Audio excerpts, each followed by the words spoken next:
Olá, olá, olá, seja muito bem-vindo, seja muito bem-vinda a mais um episódio do Podcast Compulsivos, nessa segunda temporada que se chama Empreendedores que Transformam. Eu sou Luiz Felipe Pátio, sou o CEO dos Empreendedores Compulsivos e hoje aqui eu conto com essa grande companhia deles, Augusto Roque, CMO dos Empreendedores Compulsivos. Olá, Roque, tudo bem? Salve, salve, Beleza. Pessoal.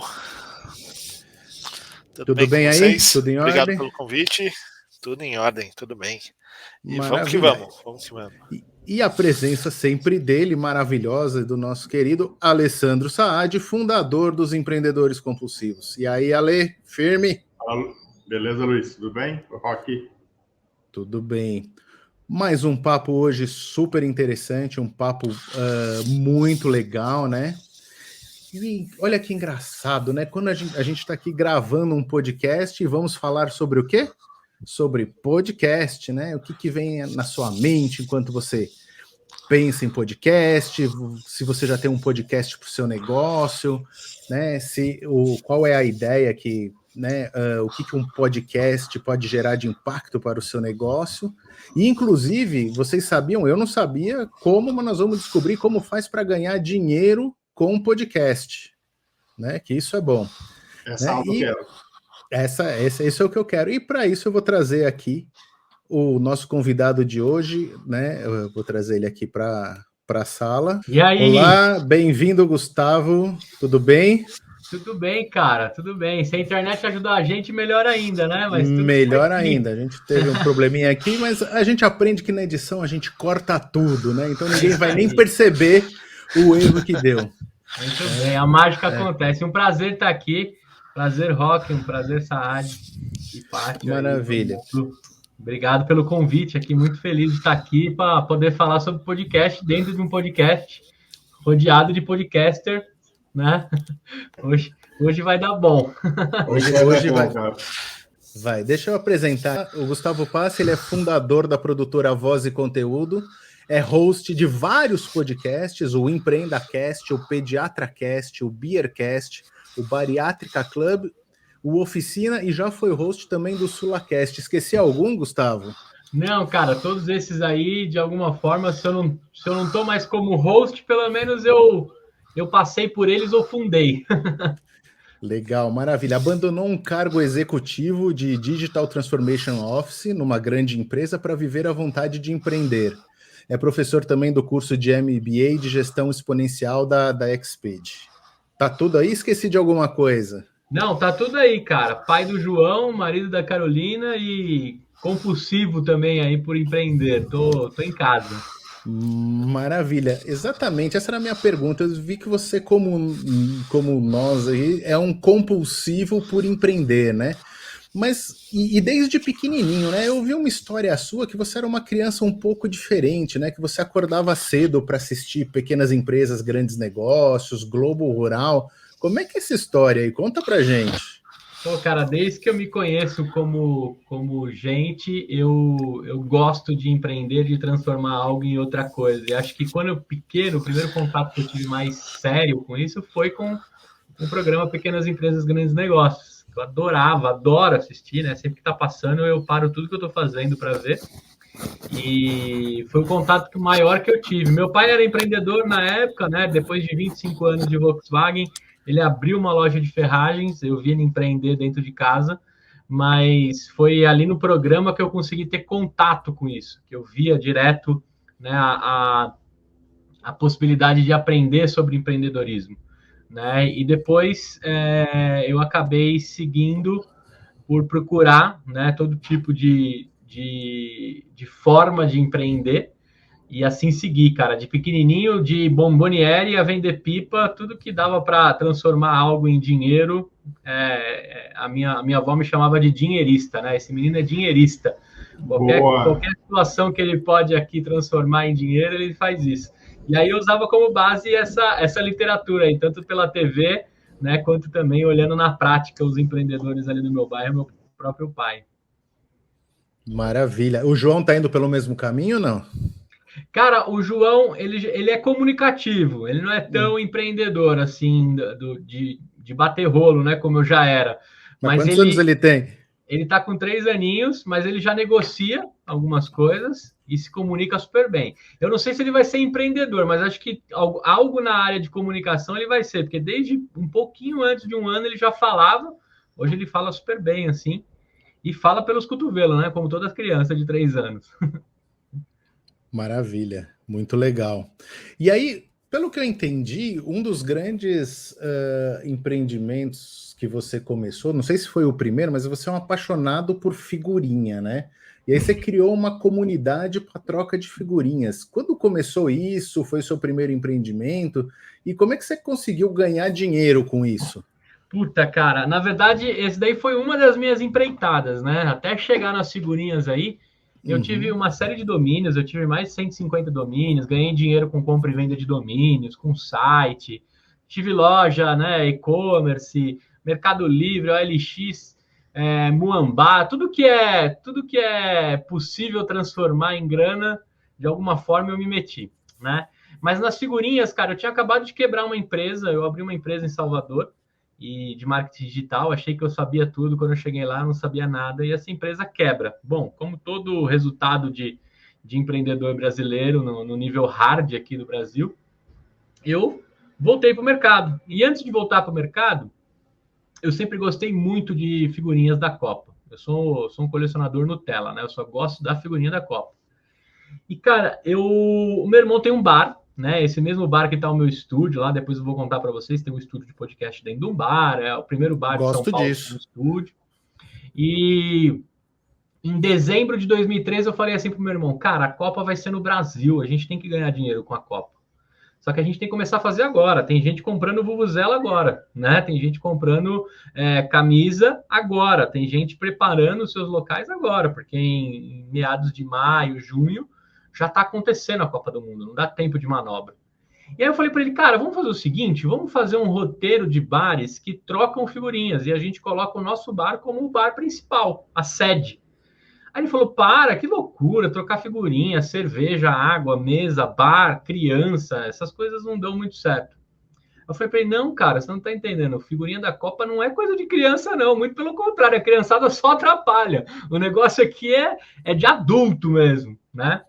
E aí ele falou, beleza, faz aí o que você quiser, tá? Usa aí o bar e tá tudo certo. Aí, cara, eu criei uma comunidade no Facebook, coloquei lá uns 20 amigos meus que eu sei que colecionavam figurinha, e chamei lá, troca de figurinhas da Copa do Mundo 2014.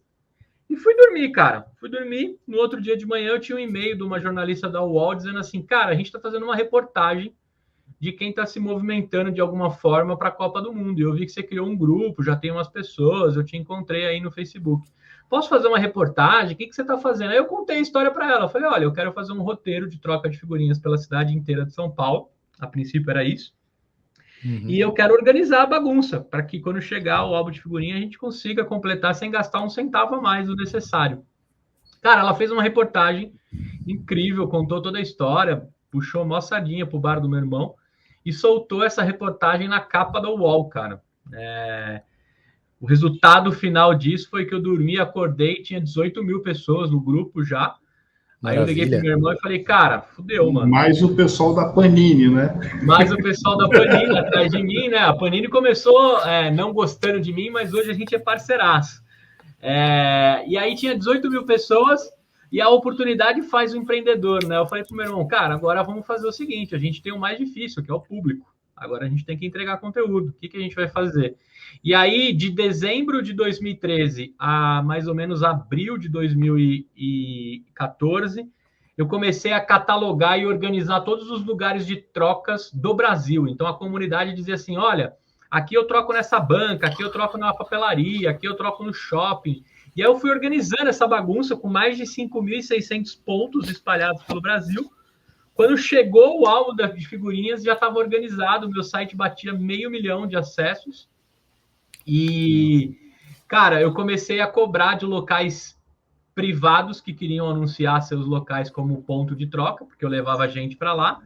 E os locais públicos eu deixava de graça e também ajudava os donos de banca, né? Porque o dono de banca, ele reza pelos 4 anos, né, da Copa do Mundo. Então, eu ajudava esses caras e ajudava os locais públicos. Os privados eu cobrava, cara. O shopping eu cheguei a cobrar R$7.000 para ficar um mês no meu site, o ponto de troca. Fui inaugurar um monte de espaço de figurinhas em shoppings espalhados por São Paulo e o Brasil. Montei o maior esquema de troca de figurinhas debaixo do vão do MASP em São Paulo. Quem conhece o vão do MASP é um clássico de troca de figurinhas. Também fui convidado pela CET, pela polícia, a passar uma tardezinha lá explicando como é que eu fiz um evento sem avisar, né, a polícia militar e a companhia de engenharia de tráfego, que eu ia colocar mais de 1.000 pessoas debaixo de um vão na Avenida Paulista. Mas tudo isso aconteceu em 2014, eu faturei mais ou menos uns 17, 18 mil reais. Já na outra Copa de 2018, eu estava muito mais pronto, né? Eu criei uma rede, já tinha 57 mil pessoas no grupo, o site já batia 1 milhão de acessos, e aí eu criei uma rede, né, para distribuição de links e cupons de desconto para os meus fãs lá do clube, né, para os meus membros. E, cara, eu vendi 780 mil reais para Saraiva de figurinhas, kits e tudo que vendia pelo site deles, pela minha comunidade. Aí você ganha uma comissão sobre isso, né? Programa de afiliados. E assim eu faturei aí perto de 53 a 60 mil reais na última Copa, em menos de um mês e meio. Meu filho, praticamente todas as roupinhas que ele usa hoje, o quartinho dele foi construído com dinheiro de figurinha, cara. Esse é o resumo aí da... Sensacional a história. Eu também saí na capa da Globo, dei entrevistas em várias redes de televisão, e a maioria dos meus amigos descobriram que a minha esposa estava grávida por uma reportagem na capa da Globo.com, porque eu coleciono álbuns, eu sempre coleciono um sem colar e um colado, né? E eu dei uma entrevista para a jornalista dizendo assim, olha, o sem colar é para o meu filho ter a sensação que eu tive de todas as copas de colar, né? E ela, que filho? Que tá na barriga da minha esposa, que nasce em setembro. E a mulher usou essa chamada, né? Pai maluco por figurinha, prepara álbuns para filho que nem nasceu. E aí a galera ficou sabendo que eu ia ser pai pela home da Globo.com. Essa é uma das peripécias aí desse mundo. Você sabe, Gustavo, que a gente entrevistou um outro cara maluco, que nem a gente, que teve esse mesmo insight seu, só que com vuvuzela. Não sei se o Luiz vai lembrar que a gente entrevistou o cara e ele... Sim.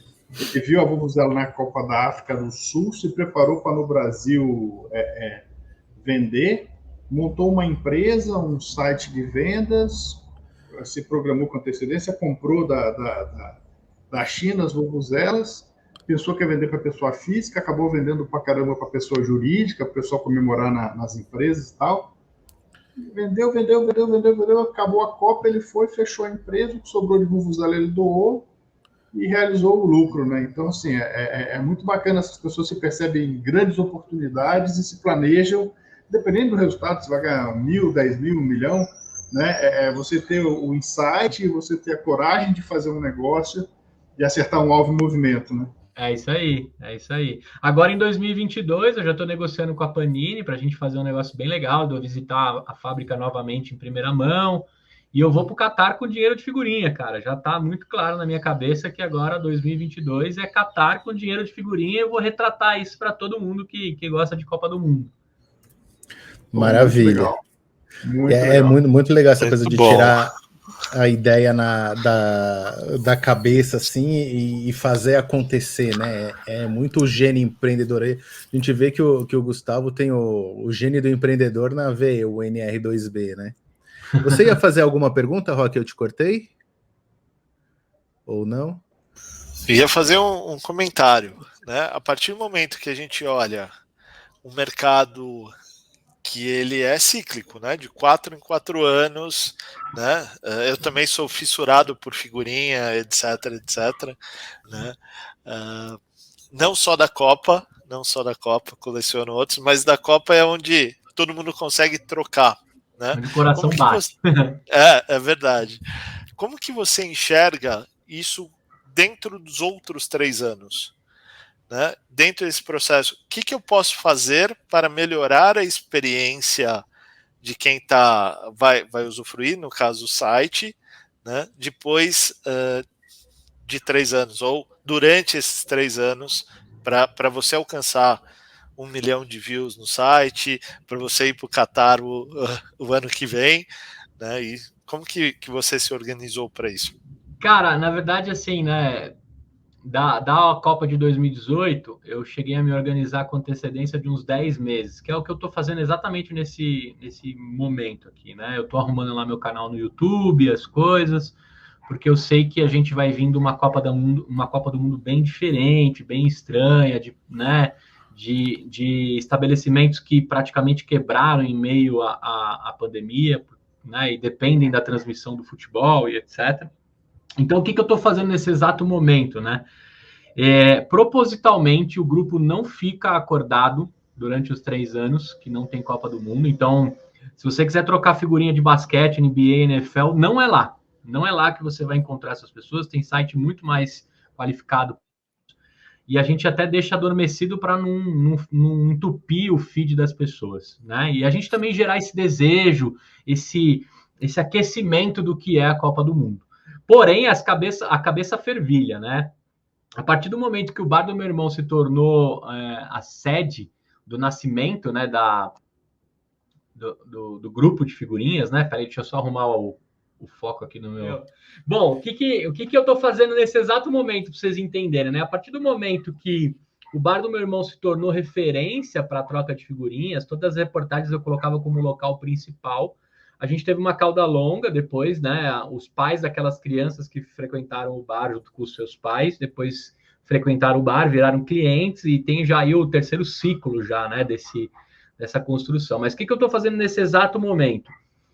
A gente já entendeu que o site e o grupo do Facebook não é mais o caminho que as pessoas procuram a informação. Então, eu tô canalizando todos esses grupos para dentro de grupos em WhatsApp ou Telegram, para que seja muito mais rápido a comunicação e viral, né? Uma vez que eu entro dentro de 250 mil grupos de WhatsApp, claro que eu não vou gerenciar isso, tem software para isso, mas você ganha uma escala praticamente exponencial de distribuição do conteúdo. Um link patrocinado que eu consiga colocar nesses grupos, eu posso chegar a 5 milhões, 10 milhões de brasileiros e surfar a cauda longa também dessa informação, né? Então, encher bar, encher shopping, a comunicação e o público fica na minha mão. Acho que esse é o maior bem que eu tenho, né? A comunidade.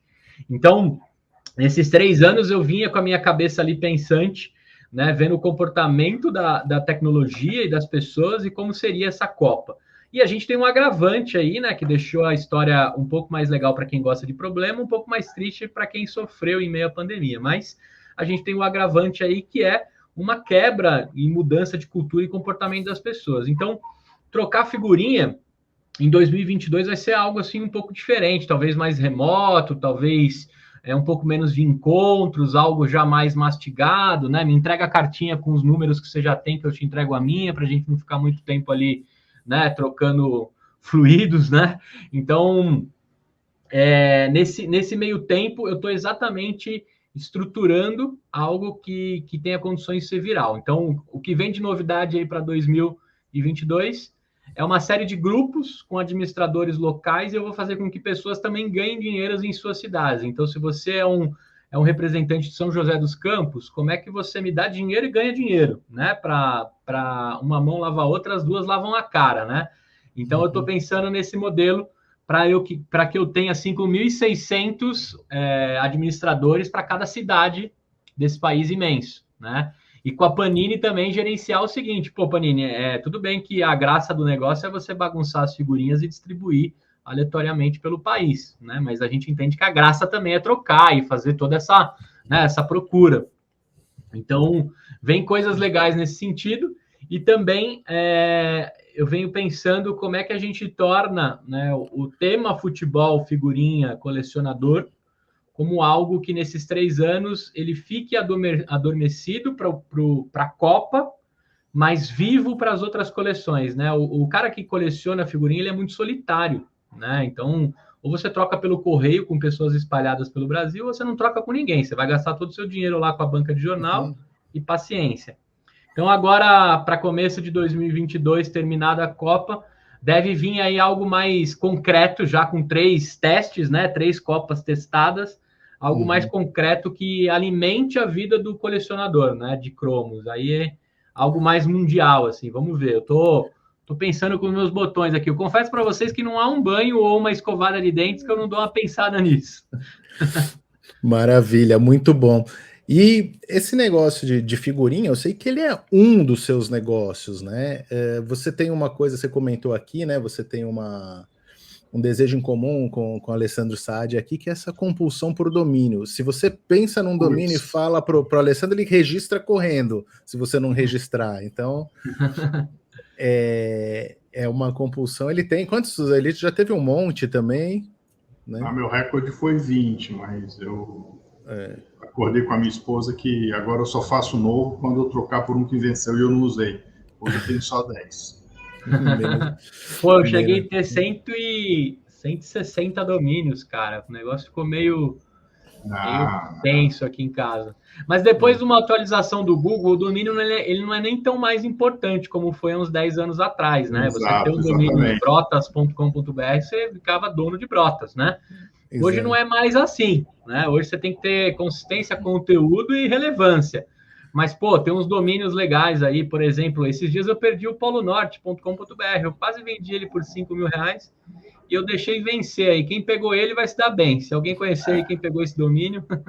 Então, mas eu pego o domínio não é para fazer dinheiro com ele, é porque a gente tem um insight do novo negócio, eu falei, putz, cara, esse negócio é legal, vai chamar assim, então deixa eu já travar o domínio.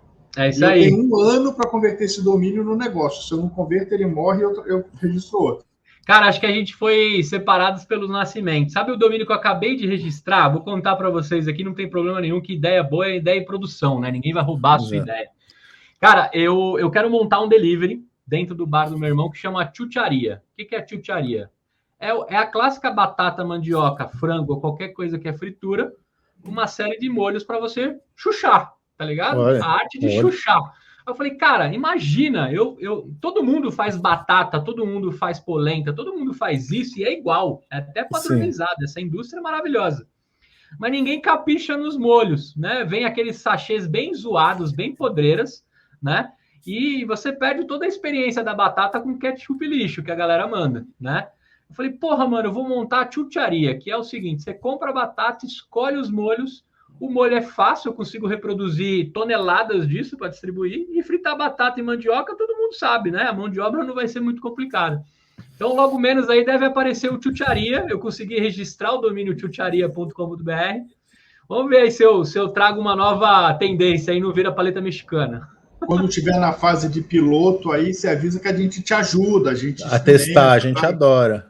Pode deixar. Preciso de bons críticos, empreendedores e degustadores. Pode contar conosco.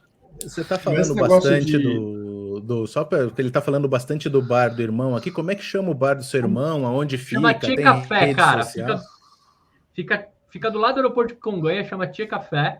Ele é um bar, coworking, estúdio de podcast, braçagem coletiva, café e rock and roll. A gente transformou ele num conglomerado. Acho que ali você já entendeu, né? Se meu irmão não é compulsivo por empreender, eu acabei tornando ele compulsivo. Ou você usa dele, né? Eu uso o local dele. O cara tinha um bar feliz da vida. Agora eu preciso falar uma coisa, Gustavo. Eu já toquei no bar do seu irmão. Ah, é? Que legal, cara. 2016, 2015, 2016. Legal. Tamo lá, firme e forte. O palco perdeu um pouco à frente, mas a gente vai transformar aquele palco num podcast ao vivo, né? Então as pessoas vão poder transmitir um podcast com plateia e tal. Então você deve voltar lá para fazer esse podcast lá também, no palco. Boa.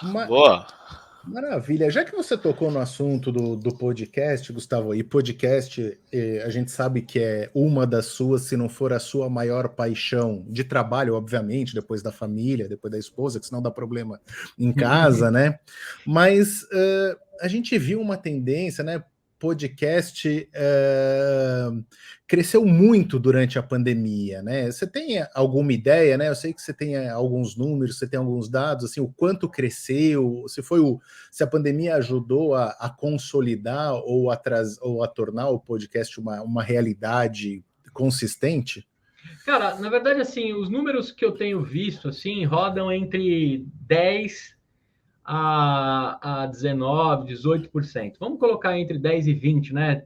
Se você for repartir por país e tal, eu vou colocar uma margem um pouco maior aí para a gente não falar uma bobagem. Mas por que teve essa tendência e esse aproveitamento, né?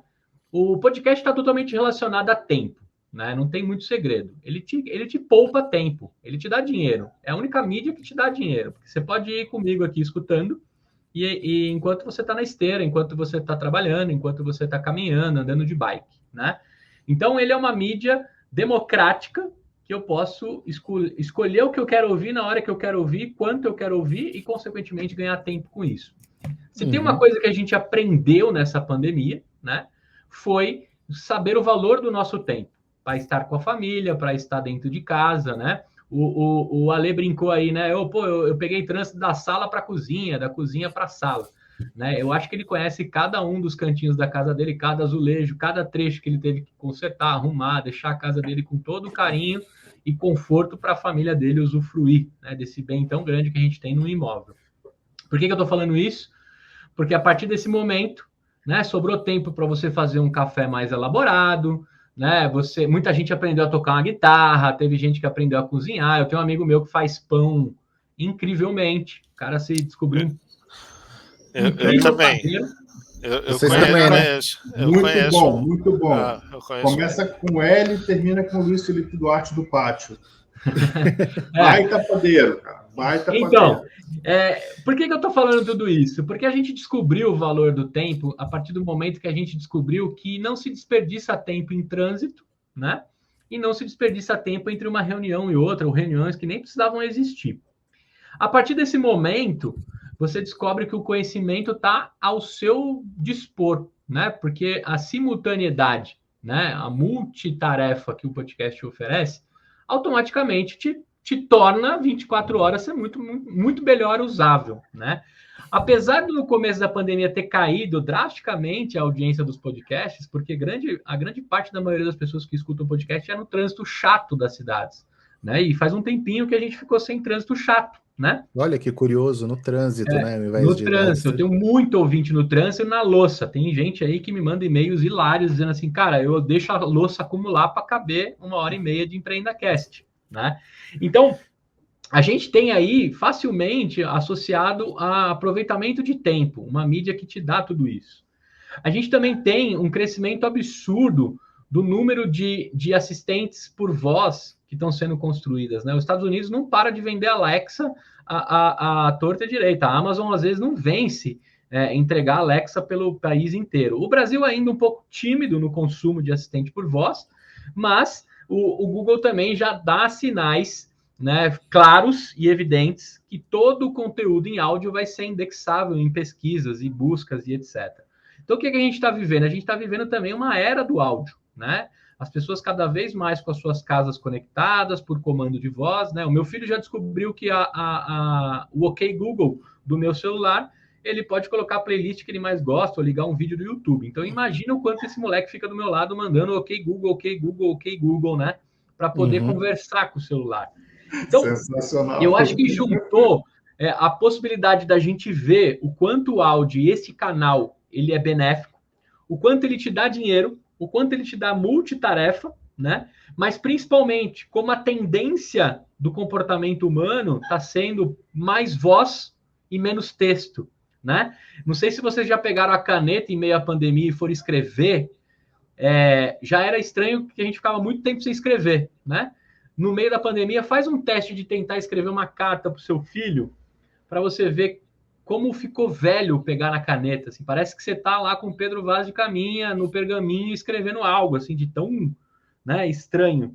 Então, comportamento humano com necessidade de ganhar tempo, com valorização do tempo, mais essa democracia que o podcast oferece. Com isso, a gente teve uma explosão do podcast. Aí depois a gente teve também uma explosão por meio do comportamento dentro do YouTube, né? A gente chama aí de tendência Joe Rogan, né? Que é o cara que faz podcast nos Estados Unidos com perfeição, mas ele faz videocast, que agora essa fama chegou no Brasil, né? E a galera descobriu como conversas gostosas podem ser feitas por meio de podcast. Porque podcast, na verdade, é o destravador de conversas, né? Se a gente botar uma lapela aqui, uma câmera na nossa frente e colocar um teleprompter para nós, não vai sair porra nenhuma, vai sair chato pra cacete, a gente vai odiar gravar aquilo, vai sair tenso e tipo cansado. Jornal Nacional, né?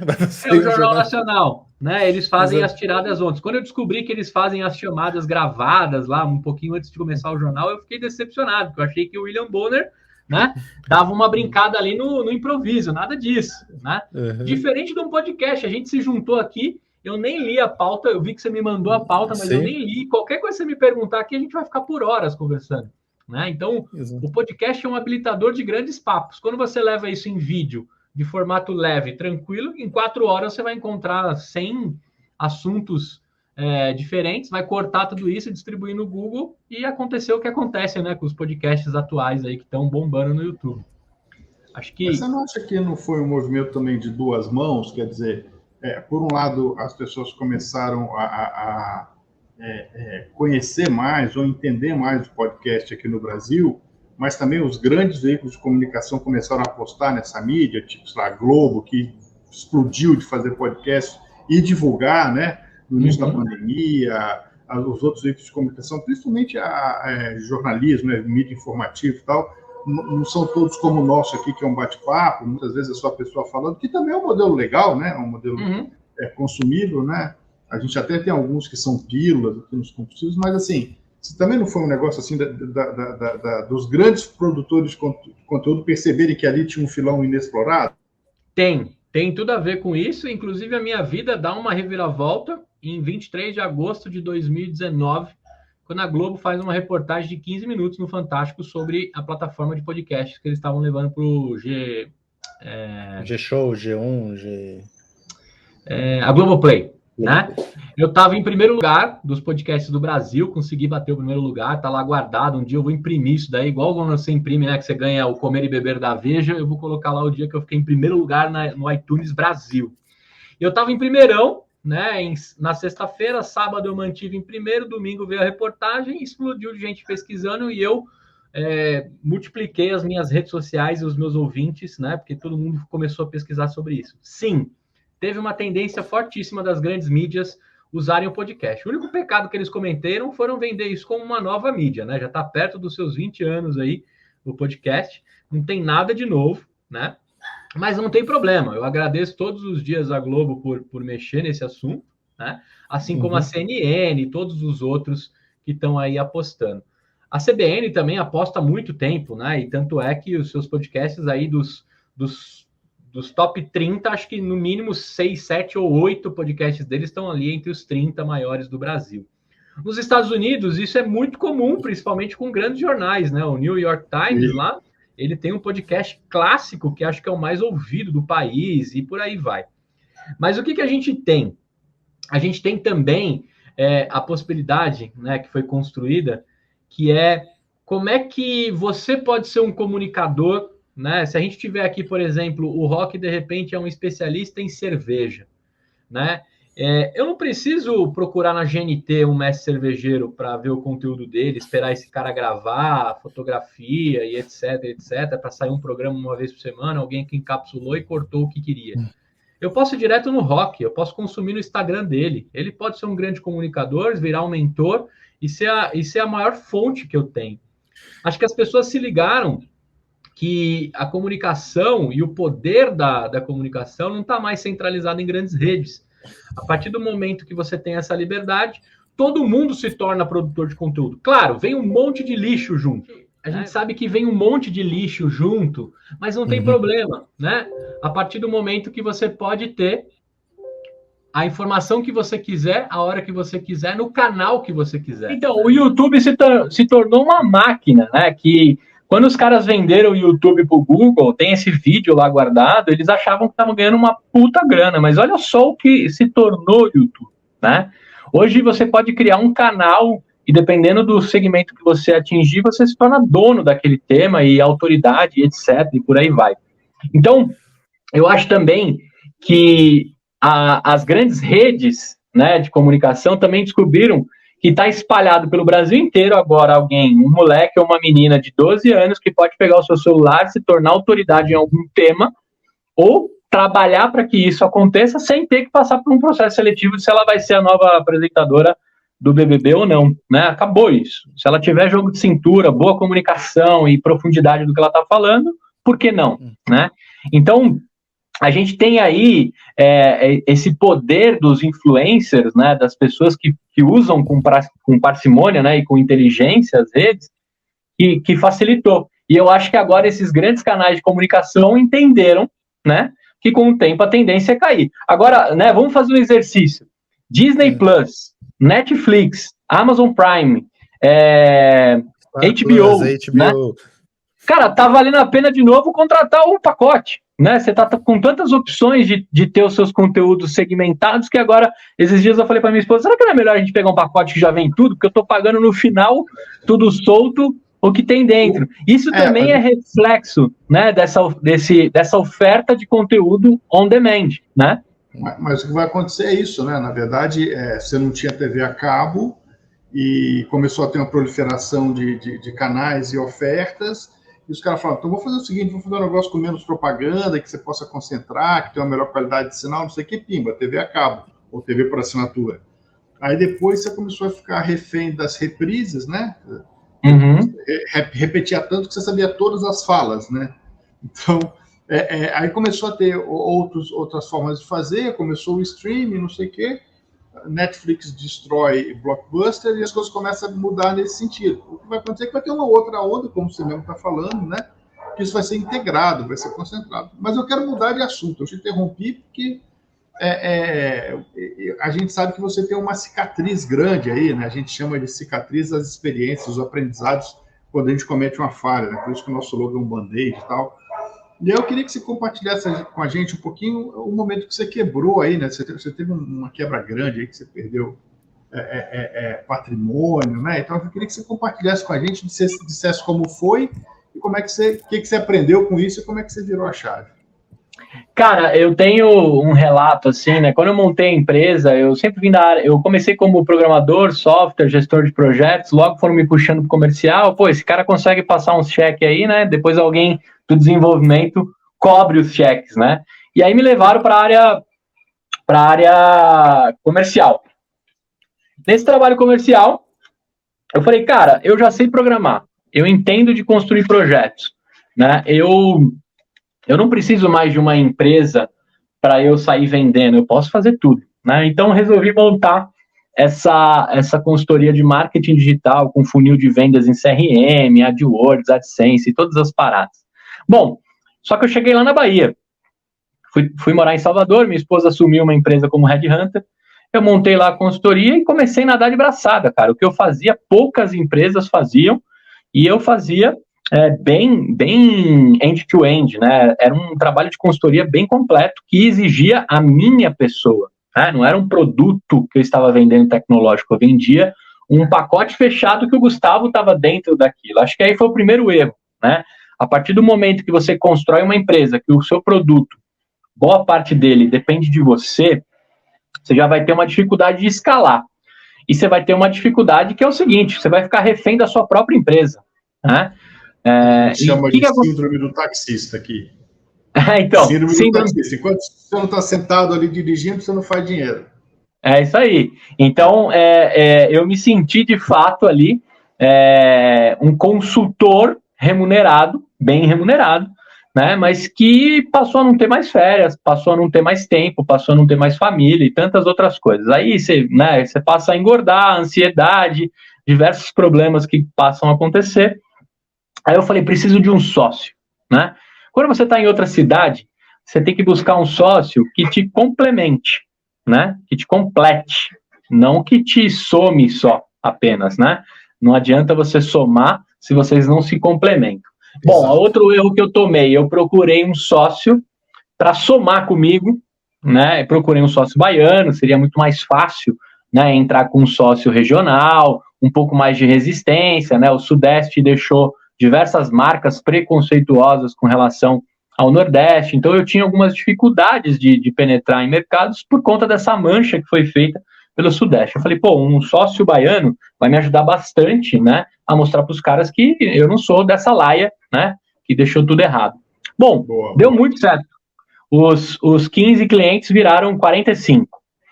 E, em determinado momento, a minha esposa decidiu estudar nos Estados Unidos para aprender inglês. Aí eu falei, pô, de boa, eu sou dono do meu tempo, achava, né, sou dono do meu tempo, sou dono da minha empresa, pode ir, que eu vou a cada 2 meses, 1 mês, né, e você vai estudando, aproveita e faça uma muamba, né, toda vez que eu for para lá eu trago algumas coisinhas para vender e pago a passagem. Cara, a partir desse momento não fazia mais sentido ter 2 casas, ter 2 locais, né? Sendo que a minha naturalidade é São Paulo. O que aconteceu? Eu falei, bom, eu não preciso mais pagar aluguel em Salvador, eu vou voltar para casa dos meus pais nesse meio tempo, e minha esposa toca a vida lá, eu vou indo lá, né? Vai passar um ano rapidinho, ela vai voltar melhor e vai ganhar vida aqui, a gente vai se complementar super bem. Cara, o meu modelo de negócio funcionava perfeitamente para Salvador com um sócio baiano. O que aconteceu? A partir do momento que eu decidi vir para São Paulo e comuniquei isso com os clientes, eu tive ali um churn de quase 40% da carteira. Os caras falaram, é o seguinte, se você for para São Paulo, eu não quero mais os seus serviços, porque eu gosto de apertar sua mão, de tomar café com você, e eu gosto de você aqui na mesa me dando ideias.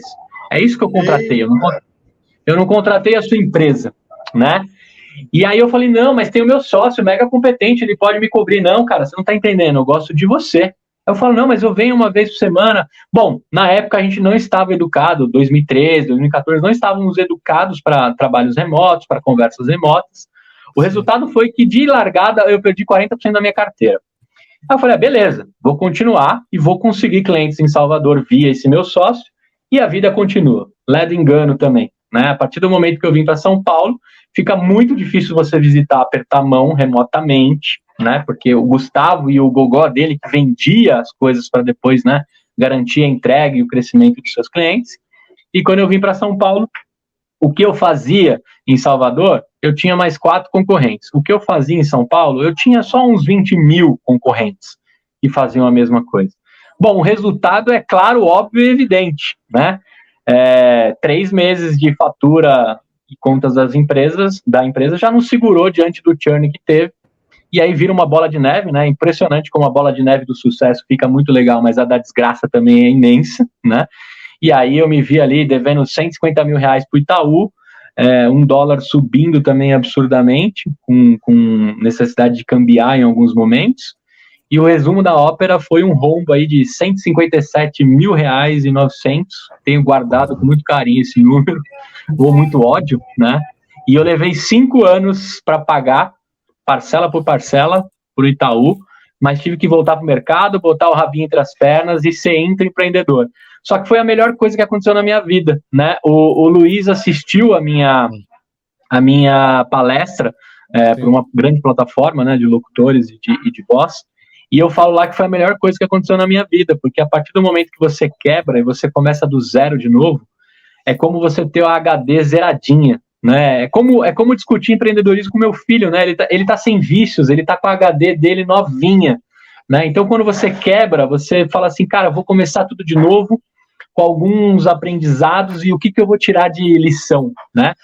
E aí, cara, eu fui para dentro de uma empresa, que é a Sul América Seguros, e descobri a palavra intraempreendedorismo, que é exatamente igual a ser um empreendedor, só que dia 15 e dia 30, meu amigo, cai o seu salário, né? Você se sente dono da empresa como se fosse, você não deixa de ser um número, porém o seu comportamento, o seu mindset, as suas atitudes é de empreendedor, né? O que acontece quando você faz isso numa empresa? Cara, automaticamente você tem performance. Você pensar como dono, você ter senso de urgência e você arregaçar a manga e fazer, automaticamente você é notado. E foi isso que aconteceu. Na Sul América eu voltei lá como analista de negócios e saí como grande executivo que eu nunca imaginei na minha vida, né? E que dariam minha chance de ser executivo. E tive a manha de rasgar sem dó nenhuma, sair de lá chorando, triste, porque eu amava a empresa, mas flertando com a grande paixão que eu tenho hoje, que é tocar a voz. Então, a grande virada aí foi que as tijoladas que eu tomei, né, em meio às decisões e precipitadas algumas, fizeram aí a escadinha para o Gustavo de hoje. Eu acho que se eu não tivesse passado por tudo isso, não seria o Gustavo de hoje, com certeza absoluta. Talvez eu tava aí partindo para mais uma quebrada. Falei demais, né? Podcaster é foda, desculpa. Não, mas é isso aí. É o que a gente chama de ter cicatriz, né? A gente assina um hashtag tem cicatriz exatamente nesse sentido, de você aprender com seus erros, né? Não tem nenhum demérito em errar, desde que você aprenda com isso e não repita o erro, né? Que você evolua a partir dali. Eu acho que não tem nenhum empreendedor que conseguiu crescer ou dar certo sem errar. Se ele fez isso sem errar, é porque ele tem um negocinho bem ruinzinho, né? Agora, se você quer crescer, você tem que ousar. E para ousar, você vai errar um ou outro. Tem que errar e errar rápido, né? Isso não precisa ser o Vale do Silício falar pra gente, né? Desde que eu me conheço como empreendedor, é errar rápido, testar rápido, aplicar rápido e movimentar a bússola rápido. É assim que funciona, né? Legal. E eu vi que essa questão do intraempreendedorismo e do seu sucesso todo que ocorreu na Sul América te deu uma nova vontade de empreender, né? De tocar o seu negócio. Você, quando um pouco tempo atrás, você deu um exemplo certo, mas você usou o santo errado, né? Você estava falando sobre cerveja gourmet e tal.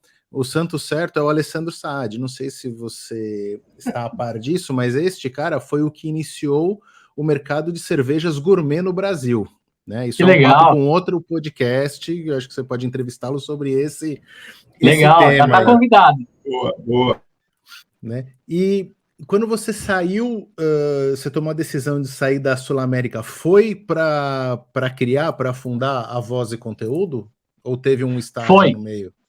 Foi, cara, olha só, uma das coisas que eu ensino, né, eu palestro muito sobre empreendedorismo, motivação dentro da empresa com uma pegada de mão na graxa, é a única coisa que eu acredito, né, falar algumas palavras motivacionais, te deixar arrepiado aqui, acho que isso aí muita gente sabe fazer, agora mostrar com fatos e dados em mão na graxa, poucos fazem, e é essa atitude e a abordagem que eu faço nas minhas palestras.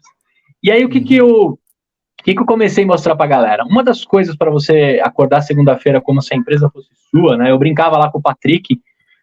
O Patrick figura entre as listas dos maiores milionários do Brasil, da Forbes. Ele é dono e herdeiro, né, da Sul América Seguros. Eu brincava assim, pô, Patrick, eu sou seu sócio e você nem sabe que eu sou seu sócio. Eu comprei algumas ações para garantir ainda mais o meu envolvimento com a empresa.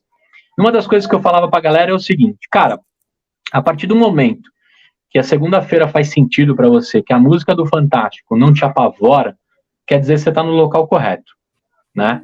Segundo ponto, às vezes o seu líder, ou o seu chefe, que eu não gosto de usar essa palavra, não é a pessoa que mais te inspira, mas só depende de você trocar, né? Esse é o primeiro ponto.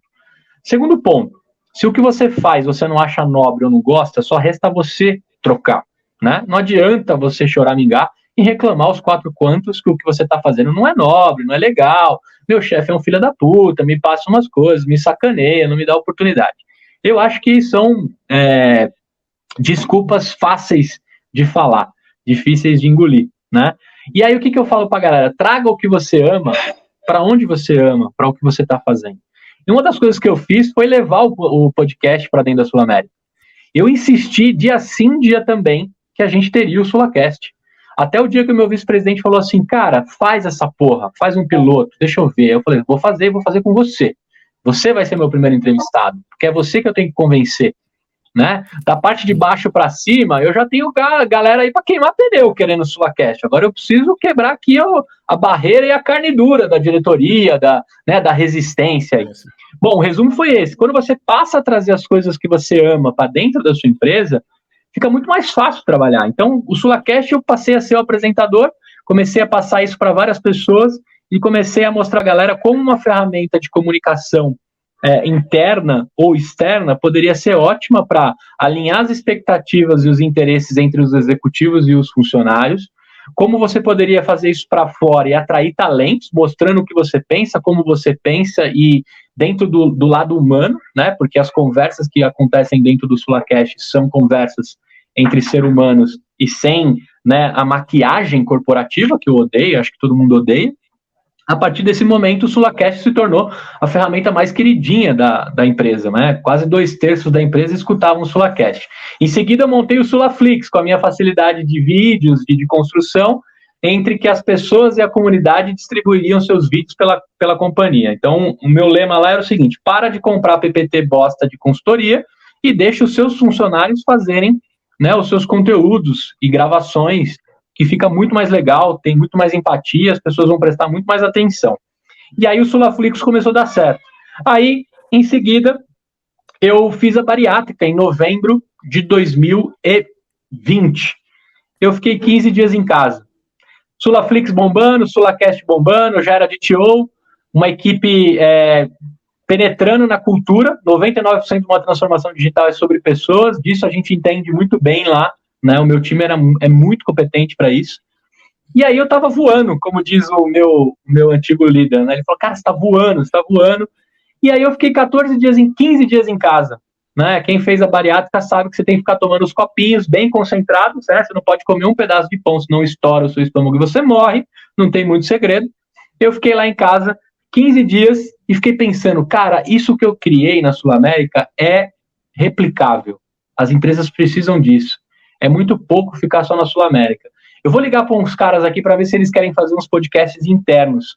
Cara, eu fiz 15 ligações, em 15 dias eu tive 14 sims. A minha empresa nasce de 15 dias em casa, operado da bariátrica. No 16º dia eu volto para a SulAmérica, já com a notícia debaixo do braço para o meu chefe, falando assim: cara, eu flertei tanto com o FGTS que agora eu preciso resgatá-lo, né? Então, se possível, me ajuda aí, né? Ou você me manda embora, ou eu peço as contas, não tem outra alternativa.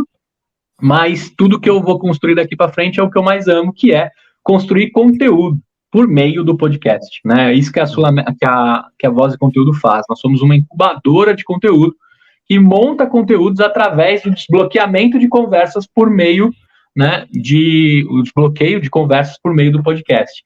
E assim nasce a Voz e Conteúdo. Mas a SulAmérica foi incrível comigo, eu fiz um desligamento mega humanizado, do jeito que eu sonhei, e aí nasce a Voz e Conteúdo, hoje perto de completar o 100º cliente, né? Se contar os do estúdio lá, já batemos isso, e como diz o meu chefe, tô voando ainda, né? Recentemente o Flow foi lá no estúdio, tô fechando com grandes contas, e agora eu tô indo pro mercado B2B, né, de vez, para mostrar como que essa ferramenta pode ser a grande sacada de comunicação interna.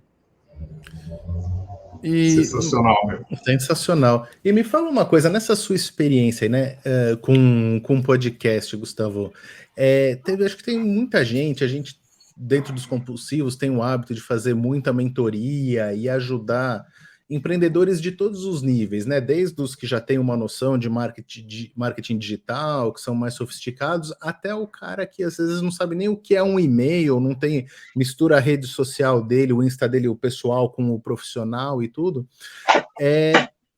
Eu queria entender, assim, na sua visão, assim, o podcast ele acaba servindo para todo mundo, para todo tipo de negócio, mesmo se o negócio é nichado? Porque, assim, falar de, sei lá, marketing digital é fácil, falar de moda é fácil, mas se o cara tem atua num segmento nichado, o podcast vai servir para ele? Vai servir como uma vantagem competitiva para esse cara?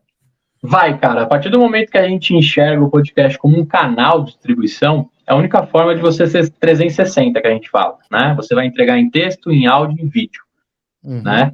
E você a gente brinca aí do 720, que é a partir do momento que você entrega 360 do humano, né? Que você e como você quer atender o seu cliente.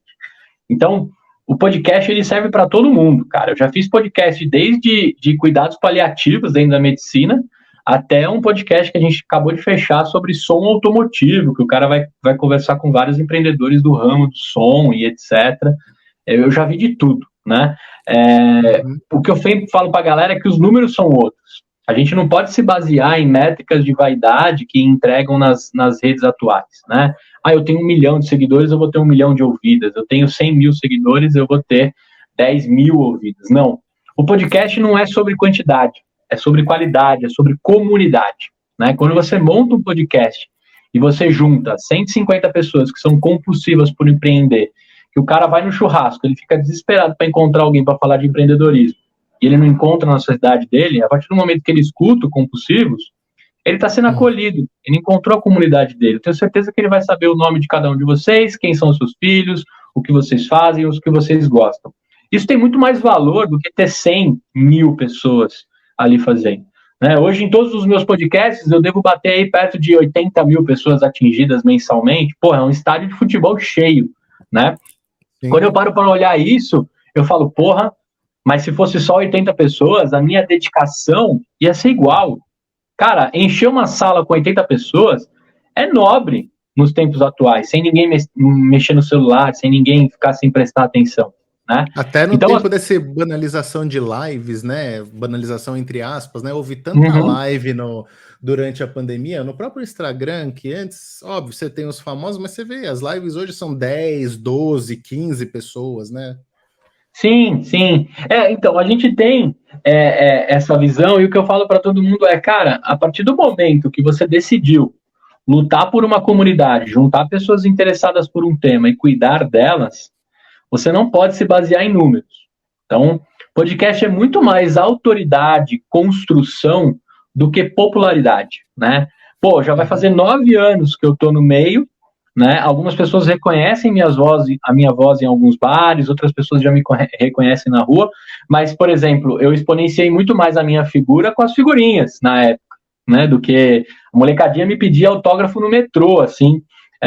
Do podcast não tem isso, né? As pessoas são próximas, perguntam sobre o João, assim como você perguntou, conhecendo o meu João, né? Sim. As pessoas sabem que aquele podcast, eu recebo e-mail, o cara dizendo assim, mano, você não gostou de gravar esse podcast, né, meu? Deu pra perceber pela sua voz que você tava achando uma bosta. Sabe, o cara passa a reconhecer os seus trejeitos, ele se conecta contigo, né?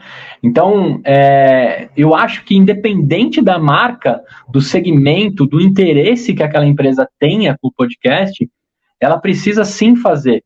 E daqui para sempre, porque entregar por meio de áudio vai virar commodity. Ou você tem esse meio de entrega, ou você está fora do contexto de entrega de conteúdo. Não tem mais volta. É vídeo, áudio e texto. Texto tem diminuído, vídeo dá trabalho, áudio vai pegar. Já pegou, né? Então, se não pensar em números e sim em qualidades, cara, não tem restrições. É só apreciar com moderação. E não tem esse negócio também, concordando com você, né? Que hoje você consegue medir muito mais, com muito mais eficácia, os micro-influenciadores do que esses mega-influenciadores, né? A gente tem cases aqui de grandes marcas investindo em influenciadores que têm 1.000, 2.000, 3.000 seguidores, mas são aqueles seguidores que de fato interagem com ele recorrentemente. Não é que o cara está seguindo ele porque ele é famoso, está seguindo porque o que ele fala faz sentido e a pessoa se sente orientada, né, quando ele fala. Então, eu concordo contigo. Agora, nesse sentido, será que a gente também não vai chegar no momento em que vai seguir para ter plataformas que agreguem isso de maneira segmentada? Como a gente está vendo, assim, a parte de entretenimento, né? Junta, separa, né? Porque hoje o cara assiste lá na Apple, no Spotify, no Anchor e tal. Mas daqui a pouco eu acho que a gente vai ter que ter esse negócio mais segmentado. Como é que você vê esse futuro, assim, dessa produção e consumo de podcast? Cara, eu acho que perto do que a gente tem para surfar dessa onda, a gente está na arrebentação ainda, né? Quem é surfista aí sabe, né, que para pegar uma onda você precisa passar a arrebentação. Eu acho que a gente está exatamente nesse momento. Vou chutar aqui que a gente deve estar se aproximando de 60 milhões de brasileiros que sabem, escutam ou já tiveram contato com o podcast. Esse número era de 50 milhões na última pesquisa que eu vi. Perto do tamanho do Brasil, né, a gente tem aí declarado mais de 350 milhões de smartphones espalhados pelo Brasil. Ou seja, tem brasileiro que está com 2 celulares, né? E tem brasileiro que não teve acesso ao celular. Porém, esse bichinho aí se tornou parte de um órgão seu, né? Quando você nasce, praticamente, né, na evolução humana, aí você vai nascer com o celular acoplado em algum lugar do seu corpo. Por quê? Porque isso ficou muito acessível, né? O 3G no Brasil, de alguma forma, tem chegado em locais que você nem imagina, né? Com a chegada do 5G, então, a gente vai ter uma loucura nesse país, né? Que nós gostamos né, de 3G, de 4G, de 5G, e a gente gosta de estragar as coisas, né? Por exemplo, estragar o Orkut, o Facebook, todas as outras redes. Mas onde que eu quero chegar? A partir do momento que a gente ainda tem a arrebentação, né, que muita gente ainda vai descobrir essa mídia, o que vai acontecer? Vai ter aquele assentamento das plataformas. Vai ficar quem é bom, quem tem consistência e tem propósito, vai sair quem entrou para brincar, como todo mercado. E não tem problema, eu estou amando, eu já formei mais de 3.000 pessoas para fazerem seus podcasts. Boa parte desistiu. E não tem problema, né? Eu acho que a partir do momento que a gente tem uma população, uma galera interessada em compartilhar, a gente já está dando um salto absurdo com relação ao mundo que a gente vivia de antigamente, que se você quisesse compartilhar uma receita com a sua avó, você tinha que mandar uma carta para ela, né? Tá muito diferente do que a gente viveu. Então, eu acho que o conteúdo, ele tá muito vivo, só que ele não pode ser perecível. As pessoas tornaram o conteúdo perecível. Ele é tão fácil que uma receita, né, de pão de ló se tornou algo banal, que você pega em 2 cliques. Mas qual que é a melhor receita de pão de ló? A que resistiu há mais tempo, que a comunidade garantiu que é boa, que tem consistência, quem fez, testou e mostrou, né, a massa pronta. Isso acontece com todos os segmentos. Então, o que eu acho que vai rolar?